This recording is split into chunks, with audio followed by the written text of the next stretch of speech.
Welcome to this fourth lesson focusing on exploring the thoracic spine. In this lesson, we will learn about the structure of the thoracic spine, the three planes in which it moves, and the specific muscles involved in the position and function of the thoracic spine and that we want to work on and release. This lesson is particularly important for you if you have a curve in your thoracic spine, but it is also useful for you to learn how to keep a healthy range of motion in your thoracic spine, even though you don't have a curve in that area. The thoracic spine is composed of 12 vertebrae which are attached to the rib cage. For that reason, the thoracic spine is a little less flexible than the rest of the spine because its movements are simply stopped at some point by the ribs. So the rib cage would be affected by a curve in the thoracic spine, and so is breathing and lung function in some cases. But we will come back to this in more depth in the next lesson. The most common pattern is a curve convex to the right, but of course it could be your case to have convexity to the left, as in the picture here. The thoracic spine presents a natural kyphotic curve as well, as we have seen in the previous lesson. And we will come back to this in a bit. So the thoracic spine, as we have seen earlier, also moves in three direction or three-dimensional planes. It bends to the sides in the coronal plane, forward and backwards in the sagittal plane, and it rotates in the transverse plane.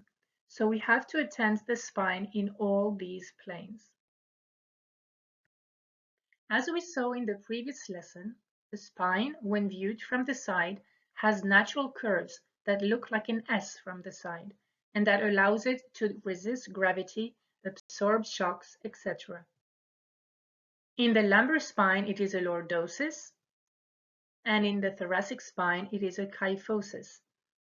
In case of scoliosis, it is very common that this natural healthy kyphosis is altered, either increased with an excessive rounding forward of the spine, which we call hyperkyphosis, but it is even more common to have a hypokyphosis, which is also called flat back.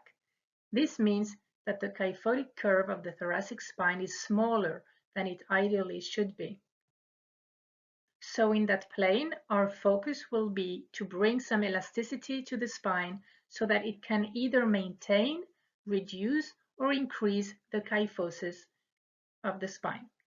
If you don't have a thoracic scoliosis, you might still have a hyper or hypokyphosis, which is why this module is also relevant for you. So let's have a closer look at some of the key muscles that we are interested in the thoracic area of the back. First, the erector spinae and the multifidus.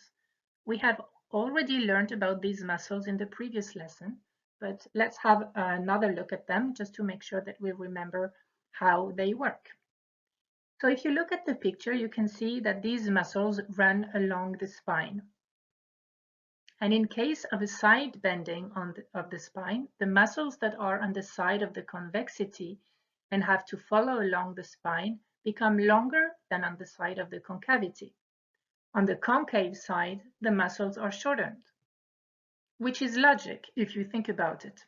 That's what happens when you bend a joint. For example, the elbow. You bend the elbow and the biceps becomes shorter.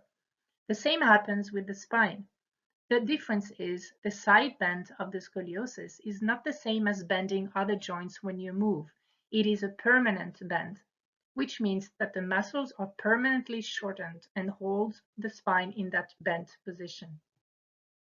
So in terms of flexibility, it is likely that your spine is more flexible bending towards the concave side than towards the convex side because of the tightness of the muscles on the concave side that will not elongate as easily.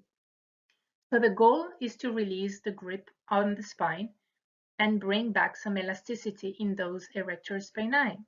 To do that, we will stretch them to elongate them and de-bend the spine, so to say. Then you have the latissimus dorsi, or the lats.